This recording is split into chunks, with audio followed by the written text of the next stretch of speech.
Hello students, मेरी economics की class में आप सभी का वेलकम है। यहाँ हम क्लास 12th की इकोनॉमिक्स पढ़ रहे हैं। जैसा कि हमने पहले की क्लास में हमने इंट्रोडक्शन इकोनॉमिक पढ़ चुके हैं। इकोनॉमिक का इंट्रोडक्शन पढ़ चुके हैं, मैक्रो का कंसेप्ट पढ़ चुकी है। ये हमारी फर्स्ट यूनिट थी, वो कितने मार्क्स की थी? 5 मार्क्स की थी। सेकंड हमने यूनिट स्टार्ट की थी कंज्यूमर बिहेवियर। यहाँ कंज्यूमर बिहेवियर में हमने सेकंड चैप्टर ये जो है कंज्यूमर इक्विलिब्रियम, ये हमने कंप्लीट किया था। यहाँ पे भी हमने बहुत सी नई चीज़ें पढ़ी थी। ये हमारी यूनिट कितने मार्क्स की है? 12 मार्क्स की है। इसमें अभी 2 चैप्टर और बाकी रहते हैं जो कि हमारे हैं कंसेप्ट ऑफ डिमांड और इलास्टिसिटी ऑफ डिमांड। तो आज का हमारा टॉपिक है कंसेप्ट ऑफ डिमांड। बहुत ही इंटरेस्टिंग और बहुत मोस्ट इम्पॉर्टेंट मैं कहूँ एग्ज़ाम पॉइंट ऑफ व्यू से ये चैप्टर है। इस चैप्टर में हम देखेंगे demand, market demand, demand schedule, demand curve और factor affecting demand, change in demand और लॉ ऑफ डिमांड। तो आज की क्लास में हम इन इतने कंसेप्ट में से आज हम 4 टाइप के कंसेप्ट पढ़ेंगे। सबसे पहले हम देखेंगे डिमांड क्या होती है, मार्केट डिमांड और डिमांड शेड्यूल और कर्व के बारे में। यहाँ तक हम आज के क्लास में स्टडी करते हैं। तो आज की क्लास में स्टार्ट करती हूँ। ये चैप्टर में आपको बताया गया है कि 3rd चैप्टर आपकी बुक में है, RBSC की बुक।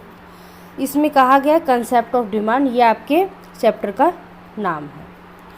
यहाँ आपको बताया गया है कि do we ever think how the price of goods and service are determined and why there is change in your desire and want. यहाँ इस चैप्टर में बताया गया कि आप ऐसा सोचते हैं कि कैसे प्राइस, गुड्स की प्राइस या सर्विस की प्राइस कैसे डिटरमाइंड होती है। कैसे थोड़े दिनों में हम जाते हैं तो चॉकलेट जो 5 रुपए की मिल रही थी वो 10 रुपये में हो जाती है। ये किस तरीके से चेंजेस होता है, ये हम इस चैप्टर में पढ़ेंगे। तो कहा गया है कि the object of this chapter is to understand the meaning of demand. तो यहाँ हम क्या करेंगे? अंडरस्टैंड करेंगे मीनिंग ऑफ डिमांड का। तो ये डिमांड वर्ड जो है ये हम बहुत पहले से पढ़ चुके हैं। यहाँ मैं आपको एक एग्जाम्पल के थ्रू में बताना चाहती हूँ। हम जब छोटे बच्चे थे तब हम हमारे पेरेंट्स से डिमांड करते थे कि हमें एक चॉकलेट चाहिए, ठीक है। तो ये क्या कर रहे थे? हम डिमांड करते, यानी हम, अगर मैं नॉर्मल लैंग्वेज में मैं बोलूँ तो डिमांड का मतलब है आवश्यकता। जो हमें जिस वस्तु की हमें बचपन में आवश्यकता थी, हम कहते थे हमें मम्मी कॉपी ला कर के दो, हमें एक चॉकलेट ला कर के दो। तो हम ये क्या करते थे कि पेरेंट्स बोलते थे बच्चों की डिमांड है कि यहाँ इनको चॉकलेट ला कर के देनी है। तो ये तो हम हमारे जनरल बोलचाल की भाषा में हम डिमांड को कह देते हैं। पर अगर इकोनॉमिक के लैंग्वेज में मैं आपको डिमांड समझाना चाहूँ तो यहाँ मैं आपको एक एग्जांपल देती हूँ। एग्जांपल में कह रही हूँ कि ये हम एक देख रहे हैं कि एक कार है, ठीक है। ये कार है जिसको कि A, B और C तीनों परचेज करना चाहते हैं। तीनों इस कार के शोरूम में गए और वहाँ देखा कि ये कार बहुत ही शानदार है, इसे हमें खरीदना है। कार के शोरूम के मालिक से जाकर के पूछा कि ये कार कितने की है। तो उन्होंने क्या कहा, ध्यान देना मेरे हर एक बात, कहा कि कार की प्राइस यहाँ पे 60 लाख है। कितनी बताई उन्होंने? 60 लाख बता दी, ठीक है। A भी चाहता है, B भी चाहता है और C भी चाहता है कि ये हम कार लें, ठीक है। तो ध्यान देना कि A बोलता है कि मेरी कार खरीदने की इच्छा है, यानी कि क्या है, मेरी ये विश है। मेरी विश है कि ये मैं कार परचेज करूं, बट मेरे पास में ये 60 लाख रुपए नहीं है। उन्होंने क्या कहा कि मेरे पास में 60 लाख रुपए नहीं है, इसलिए मैं ये कार नहीं परचेज कर सकता, ठीक है। अब बात हुई B की। B बोलता है हाँ मुझे भी ये कार चाहिए, पर मेरे पास में 60,000 रुपये भी है। तो ध्यान देना कि फर्स्ट के पास में विश थी पर पैसे नहीं थे, ठीक है। पर सेकंड के पास में प्राइस थी, उसके पास में क्या था? पैसा भी था और विश भी थी। पर उसको उस पैसे को वो चाह रहा था कि नहीं, मैं इस पैसे से, ये 60 लाख रुपए से मैं कार नहीं, मैं कुछ और खरीदूंगा। पहले मैं अभी अपना पूरा मकान जो है वो मेरा कंप्लीट होना, उसके बाद में। यानी कि यहाँ मैं क्या कर रही हूँ, उसकी विश भी थी और एबल भी था वो अपने पेमेंट करने के। 60 लाख रुपए तो थे ही उसके पास में, पर वो उसकी विलिंगनेस नहीं थी, यानी कि उसके पैसे खर्च करने की इच्छा नहीं थी। ठीक है, अब बात आई सी की। सी जो पर्सन था वो बोलता है कि हाँ मुझे ये कार परचेज करनी, यानी उसकी ये विश थी और एबल भी था, यानी कि उसके पास में 60 लाख रुपए भी थे। ठीक है, आगे वह 60 लाख रुपए का तुरंत चेक काट करके उस शोरूम के मालिक को देता और परचेज कर लेता है ये कार को। तो तीनों में बहुत बड़ा डिफरेंस है। हमने यहाँ देखा ए के पास में विलिंगनेस थी, बी के पास में ए के पास में विश थी कि मैं कार खरीदूं, पर वहाँ प्राइस वो नहीं पे कर सका, तो शोरूम के मालिक ने उसे मना कर दिया।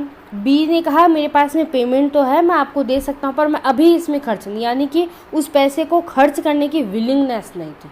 ठीक है, सी ने कहा कि नहीं, मेरे को ये कार बहुत ज़्यादा पसंद आई, मेरी ये विश थी कि मैं ये कार परचेज़ करूं, मैं आपको तुरंत पेमेंट करूंगा। उसने पेमेंट दे दी।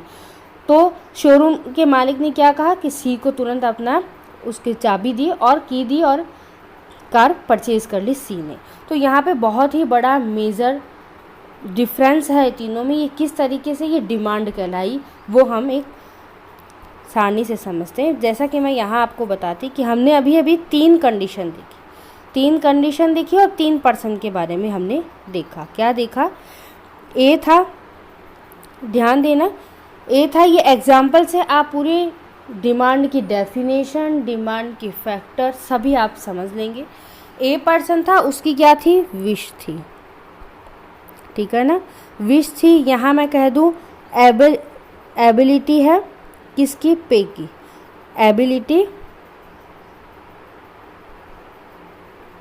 एबिलिटी है पे करने की। ठीक है ना, पे करने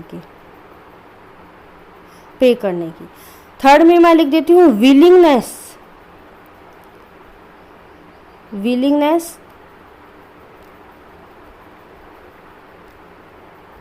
विलिंगनेस क्या है? पे करने की। ध्यान देना, ये 3 बातें यहाँ बताई गई है। अब मैं ए की विश थी कि मैं कार परचेज करूँ, हाँ थी, पर वह एबल था, उसके पास में 60 लाख रुपए थे, नहीं थे।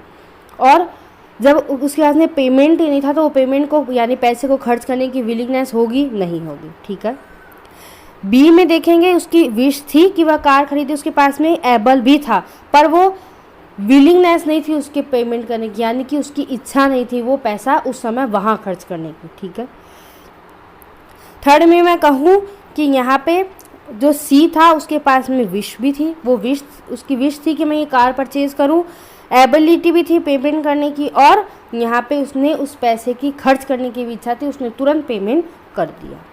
तो जब ये डिमांड कब कहलाएगा इकोनॉमिक की लैंग्वेज में? डिमांड हम जब कहेंगे जब हम किसी भी गुड्स को या किसी भी वस्तु को जब हम मार्केट में खरीदने जाते हैं, तो वह यानी कि कार खरीदने की इच्छा भी होनी थी, पैसा भी होना था और पैसे को खर्च करने की भी इच्छा थी। जहाँ ये तीनों चीज़ मिल जाती है, जहाँ ये तीनों चीज़ें कंप्लीट हो जाती है, वही क्या हो जाती है? डिमांड हमारी कहलाती है।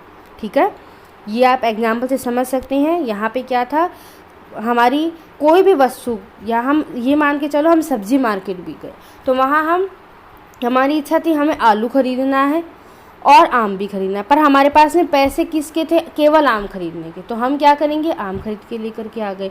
और कोई पर्सन ऐसा है जिसके पास दोनों इच्छा है, उसकी आम और आलू खरीदने की, और उसके हाथ में पैसा भी है और पैसे को खर्च करने की इच्छा भी है, वही हमारी क्या कहलाएगी? डिमांड, यानी कि मांग कहलाएगी। आगे हम देखते हैं।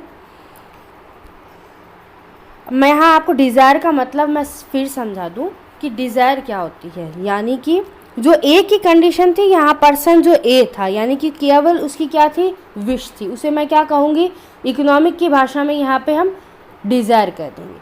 कहा गया है desire is mere wish to have something. Desire का मतलब कहता है कि ये मेरी बहुत कुछ खरीदने की इच्छा थी, कार खरीदने की। ए की क्या थी?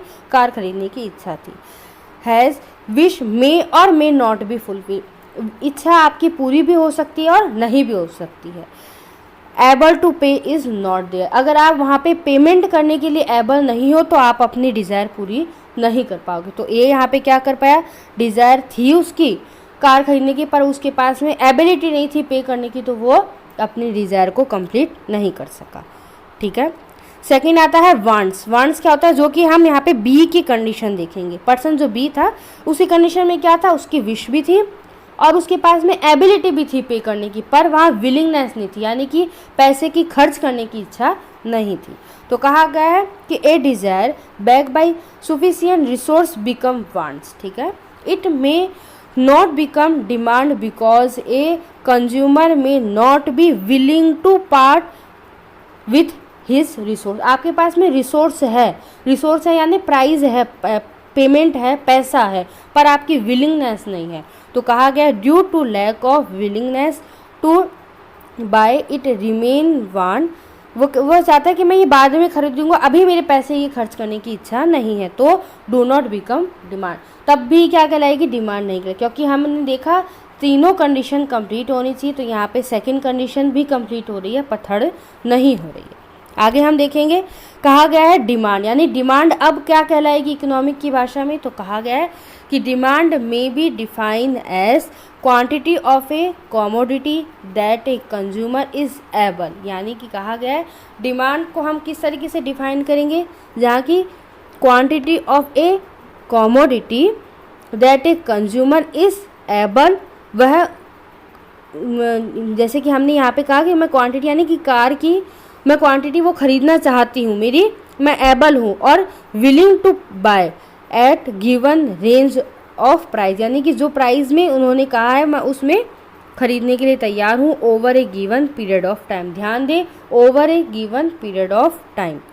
Here all requirement of demand are fulfil. यहाँ एक और चीज़ बात ध्यान रखना कि अभी जो हमने एग्जाम्पल देखा उसमें कहा गया है कि आप अपनी डिमांड को, यानी आपको उस समय ही पैसा देना था। ए के पास में हो सकता है कि बाद में कभी 60 लाख आए होंगे, पर यहाँ पे बात क्या हो रही है, उसी समय एक पर्टिकुलर टाइम और पर्टिकुलर प्लेस की बात हो रही है। उसी समय वहाँ तीनों पर्सन थे, ए के पास में 10 सालों बाद हो सकते हैं 60 लाख, पर हम अभी उसी पर्टिकुलर टाइम के बारे में हम देखेंगे। उस पर्टिकुलर टाइम में, प्लेस में, उस पर्टिकुलर प्राइस में, हो सकता है वो बाद में सेकेंड हैंड में वो कार खरीद सकता है क्योंकि उसकी विश तो थी, पर नहीं, उसी प्राइस में, उसी पर्टिकुलर टाइम में वह अपनी विश को कंप्लीट नहीं कर पाया। वैसे ही बी भी नहीं कर पाया। बी भी क्या था, उस पर्टिकुलर टाइम में ही तो वह परचेज़ नहीं कर रहा था, हो सकता है उसका अपना हाउस कंप्लीट करने के बाद में वो परचेज़ कर ले, पर सी क्या था, उसी पर्टिकुलर टाइम में ऑन द स्पॉट, उसी प्राइस में, पर्टिकुलर प्राइस में वह अपनी वांट्स को कंप्लीट कर लेता है। तो यहाँ हमने देखा डिमांड को इफेक्ट कौन कर रहा है, प्राइस कर रहा है, और आपकी वांट कर रही है, और प्राइस को खर्च करने की आपकी विलिंगनेस, ठीक है। तो यहाँ हम देखेंगे कि आपको कैसे आपकी डिमांड फुलफिल हो सकती है। क्वांटिटी ऑफ ए डिमांड से ability to buy, willingness, give price and give time period with make its demand, तब जाकर के वो क्या कहलाती है, डिमांड। यहाँ मैं आपको नॉर्मल लैंग्वेज में मैं बता दूं कि डिमांड क्या होती है। एक पर्टिकुलर टाइम और एक पर्टिकुलर प्राइस में हम हमारे गुड्स की क्वांटिटी को परचेज़ कर सकते हैं एक पर्टिकुलर प्राइस दे करके, तो वो हमारी क्या कहलाएगी, डिमांड कहलाएगी। आपकी बुक की लैंग्वेज में हम देखते हैं क्या कहा गया है, डिमांड का मतलब बताया गया है कि the 3 base element of demand. जब भी आपसे क्वेश्चन में, कई बार छोटे क्वेश्चन में पूछ लिया जाता है कि please explain elements of demand. Elements of demand आपको एक्सप्लेन करना, तो हम यहाँ क्या कहेंगे, 3 एलिमेंट्स होते हैं हमारे डिमांड के। फर्स्ट कौन सा है, द इफेक्टिव डिज़ायर, यानी आपकी डिज़ायर कैसे होनी चाहिए, इफेक्टिव होनी चाहिए, and want for a goods, आपकी मार्केट में गए हो तो कुछ गुड्स खरीदने की इच्छा होनी चाहिए। फर्स्ट हो गया एलिमेंट। सेकेंड एलिमेंट्स है कि मनी टू प्राइस द, वो कॉमोडिटी या गुड्स खरीदने के आपके पास में पैसे भी होने चाहिए। थर्ड है विलिंगनेस टू पे फॉर द कॉमोडिटी, वो गुड्स आप खरीदने के लिए, परचेज करने के लिए जो आप पैसा लेकर के गए वो आप खर्च करने की इच्छा भी होनी चाहिए। पापा ने 1000 रुपये दी कि आप अपने मन से टी शर्ट ले आओ, टी शर्ट लाना है, वो मेरी क्या है, विश है, यानी डिज़ायर है, ठीक है। 1000 रुपये भी है मेरे पास में, यानी कि पापा ने मुझे 1000 रुपये दिए, पर अगर वो टी शर्ट 2000 की आएगी तो मैं ख़रीद पाऊँगी तो नहीं, यानी कि मेरे लिए सफिशिएंट प्राइस भी होना चाहिए, ठीक है। अगर मेरे पास में प्राइस है तो तीसरी बात क्या है कि नहीं, वहाँ दुकान में जाकर के, शॉप में जाकर के मैंने कहा नहीं, मैं टी शर्ट नहीं, मैं तो कुछ अच्छी कोई खाने की चीज़ ले लेती हूँ या फिर कोई इलेक्ट्रॉनिक सामान ले लेती हूँ। तो यहाँ क्या हुआ, मेरे पास में प्राइस भी थी, मेरी विश भी थी वो टी शर्ट खरीदने की, डिज़ायर भी थी, पर वहाँ मेरा विलिंगनेस नहीं था उस पेमेंट करने का, मैं कुछ और ख़रीदना चाहती थी। तो यहाँ पे जब ये तीनों कंडीशन फुलफिल हो जाती है तब हम क्या कहते हैं, डिमांड कहते हैं। If you have desire for a commodity but do not have money to but it, then it is not a demand. On contrary, or if you have money then you should also have willingness to purchase, यानी कि पर goods को purchase करने की आप में willingness भी होनी चाहिए। यहाँ हम डेफिनेशन देख लेते हैं। डिमांड की डेफिनेशन क्या है, कहा गया है कि the demand for any commodity, आप कोई भी गुड्स की, यहाँ मैंने आपको कार का भी एग्जांपल दे दिया, मैंने सब्जी का भी दे दिया, कोई भी इलेक्ट्रॉनिक सामान किसी भी चीज़ का, is the quantity that buyers would be willing to purchase at difference price at a particular time, यानी कि उस पर्टिकुलर टाइम में जो उस पर्टिकुलर टाइम में और उस समय जो प्राइस चल रही है उसमें हम परचेज करके ला रहे हैं, वो हमारी क्या है, डिमांड है। ठीक है। Demand is always relate to price. It is said that at the specific price the quantity of commodity demand is such. यहाँ पे कहा गया है कि जो डिमांड है वो किससे रिलेट करती है, प्राइस से। ऐसा क्यों होता है कि कई बार हम देखते हैं कि कहा जाता है कि अभी सीज़न का टाइम है, अभी मैंगो का सीज़न है, तो हम क्या करेंगे, अभी उसकी डिमांड क्या है, बहुत ज़्यादा है। डिमांड ज़्यादा है तो वहाँ क्या हो गए, उसकी प्राइस इफ़ेक्ट करेगा। अगर वहीं प्राइस अगर हम कह दें कि 100 रुपये के अभी 1 kg मिल रहे हैं, ठीक है, डिमांड जब कम थी तो यहाँ पे क्या था, प्राइस ज़्यादा थी, तो हम यहाँ पे कह रहे हैं कि 100 रुपये के अभी 1 kg मिल रहे हैं। जैसे डिमांड बढ़ी, यहाँ पे क्या हुआ, प्राइस कम हो गई। अगर 50 रुपये के हमें 2 kg मिलेंगे तो हम क्या करेंगे, हमारी डिमांड को बढ़ा देंगे। जैसे ही प्राइस कम हुई, डिमांड क्या हो गई, ज़्यादा हो गई। तो ये डिमांड किस पे, 1 किलो से हम 2 किलो अगर लेकर के आ रहे हैं, 2 kg लेकर के आ रहे हैं, कब ला रहे हैं, जबकि हम यहाँ पे हमारी प्राइस क्या हो गई है, कम हो गई है। ठीक है। तो यानी कि डिमांड हमारी डिमांड यानी हमारी मांग किस पे इफ़ेक्ट करती है, प्राइस से। कोई भी चीज़ अगर हमें कम दाम में मिल रही है तो हम ज़्यादा क्वांटिटी में लेकर के आ रहे हैं, तो ये हमारी क्या है, डिमांड इंक्रीज हो रही है। ठीक है। डिमांड को यहाँ पे 2 पार्ट्स में बांटा गया है, एक तो है इंडिविजुअल डिमांड और एक है मार्केट डिमांड। हम अगर ए है, कोई भी ए पर्सन अगर जाकर के बाज़ार में 2 kg मैंगो की डिमांड करता है, 2 kg मैंगो की डिमांड करता है, बी गया और वो जाकर के 3 kg मैंगो लेकर के आता, तो ए की जो डिमांड है वो क्या होगी, इंडिविजुअल डिमांड है। ए की खुद की डिमांड है कि मुझे 2 kg मैंगो चाहिए। बी की खुद की पर्सनली इंडिविजुअल डिमांड है कि मुझे 3 किलो मैंगो चाहिए। उसे क्या कहा जाता है, इंडिविजुअल। यानी भी किसी भी एक पर्टिकुलर पर्सन की जितनी डिमांड है वो क्या कहलाती है, इंडिविजुअल डिमांड कहलाती है। ठीक है। उसी तरीके से अगर मैं मार्केट डिमांड की बात करूं तो यानी ए और बी दोनों की टोटल मिलाकर कितनी डिमांड है, 5 kg की। यानी कि शॉपकीपर के पास में, यानी कि दुकानदार के पास में कम से कम स्टॉक कितना होना चाहिए, 5 kg का तो स्टॉक होना चाहिए ना। यानी कि दुकानदार जो मार्केट से डिमांड करेगा, यानी दुकानदार हम सभी कंज्यूमर की डिमांड को कंप्लीट करने के लिए वो क्या करता है, बहुत ज़्यादा मात्रा में डिमांड लेकर अपने पास में गुड्स लेकर के आता है। ठीक है। हम सब्जी मार्केट में लेने जाते हैं तो हम तो हमारे घर से जाते हैं कि 2 किलो आलू लेकर के आना है, पर वहाँ हम दुकान में देखते हैं बहुत से जने ऐसे हैं जो कि और भी वो आलू खरीद रहे हैं। तो यानी उस दुकानदार को उतना स्टॉक तो रखना होगा, तो दुकानदार जो अगर स्टॉक रख रहा है वो क्या कहलाएगा, मार्केट डिमांड। यानी कि मार्केट में आज 10 किलो आलू की डिमांड है, जिसमें से 1 किलो ए ले गया, 2 किलो बी ले गया, 3 किलो सी ले गया। तो यानी कि पूरी टोटल क्या हो गई, टोटल अगर हम करें तो वो हमारी क्या हो जाएगी, मार्केट डिमांड हो जाएगी। तो in every market there are so many consumer, बहुत सारे कंज्यूमर होते हैं फॉर ए पर्टिकुलर कमोडिटी। एक ही यानी कि एक आलू के लिए ही बहुत सारे कंज्यूमर होते हैं। Market demand means at given price, उसी यानी कि 10 रुपये में ही कितने किलो आलू की डिमांड है वो यहाँ पे कहा गया है। The summation of demand of all consumer in the market, यानी अगर मैं ए की कितनी डिमांड थी वो तो मेरी क्या हो जाएगी individual, A B C D ये सबकी मिलाकर के क्या डिमांड थी आलू की वो मेरी क्या हो जाएगी मार्केट डिमांड हो जाएगी।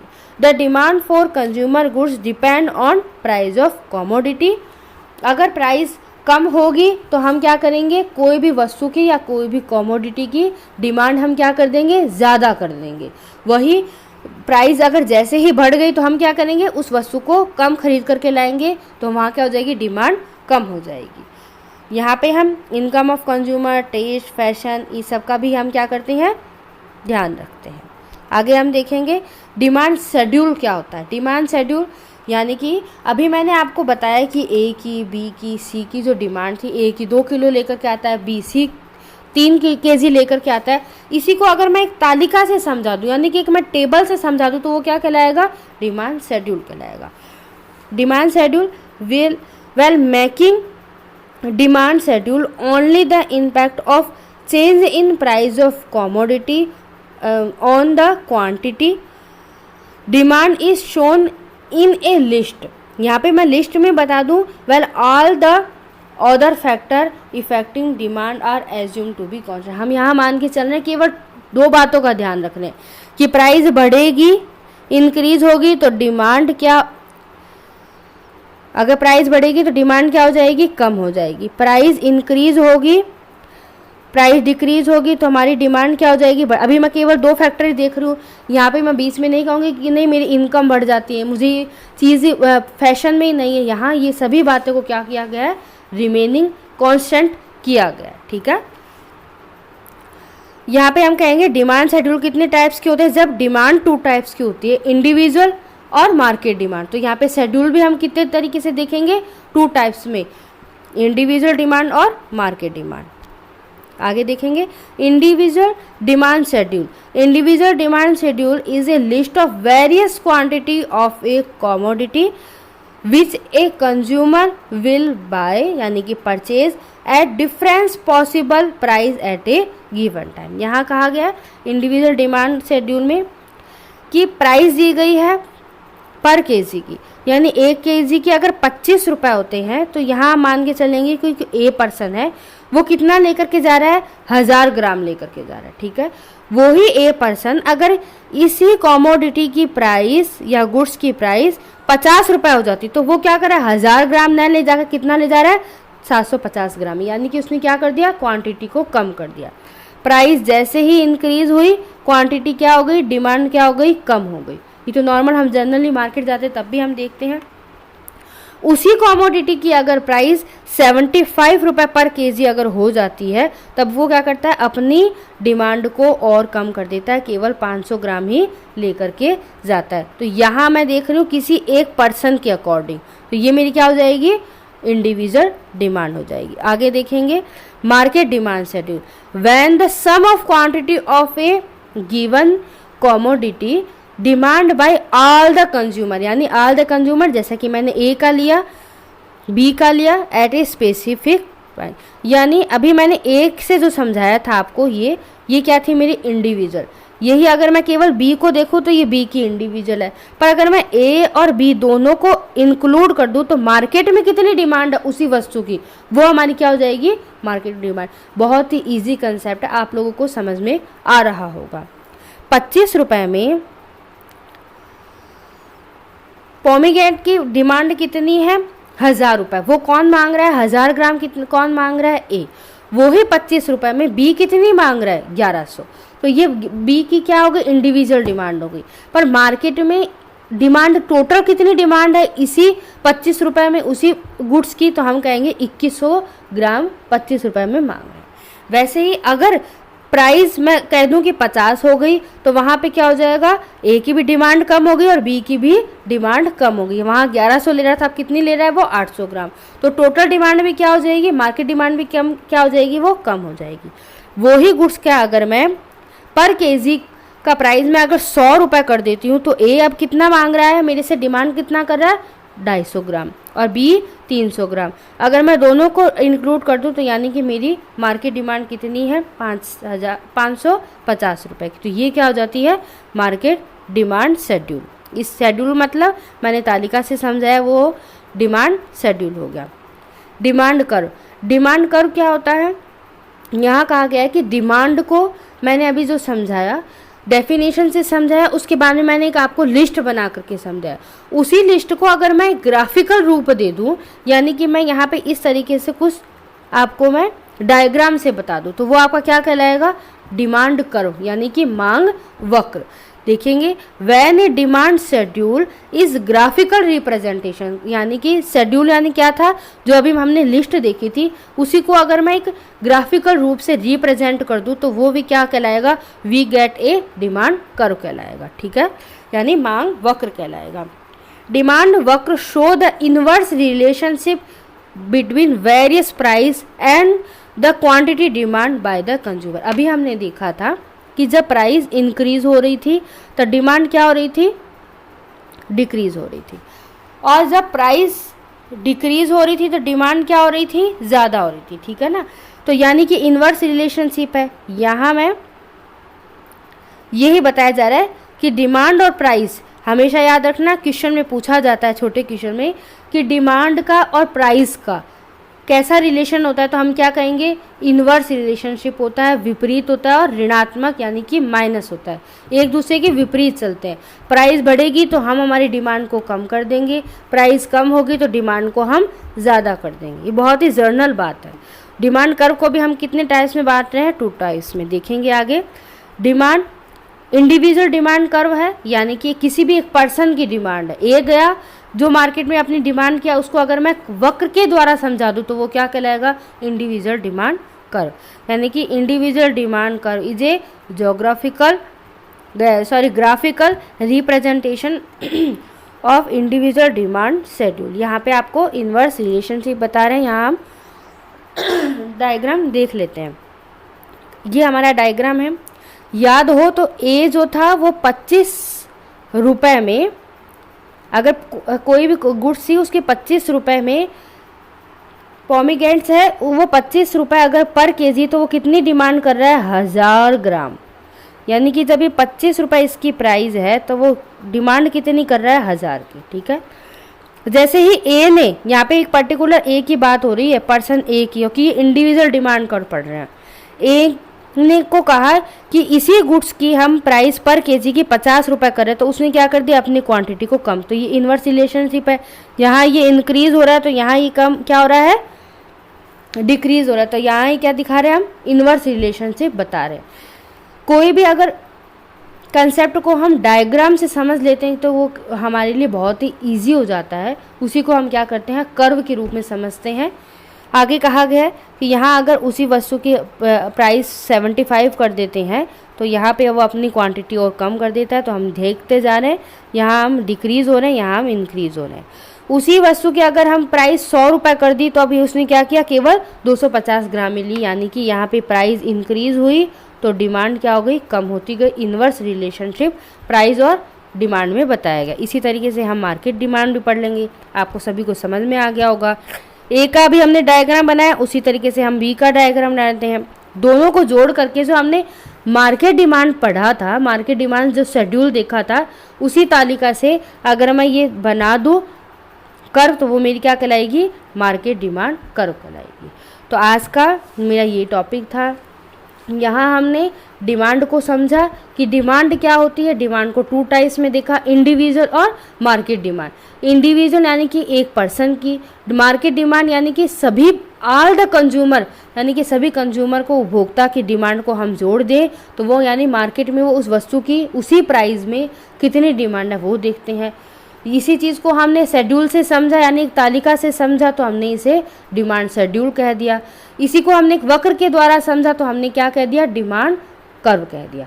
कल के हमारी क्लास में हम हम ये देखेंगे कि डिमांड किस तरीके से डिटरमाइंड होती है, उसके टाइप्स आगे हम और देखेंगे। Thank you.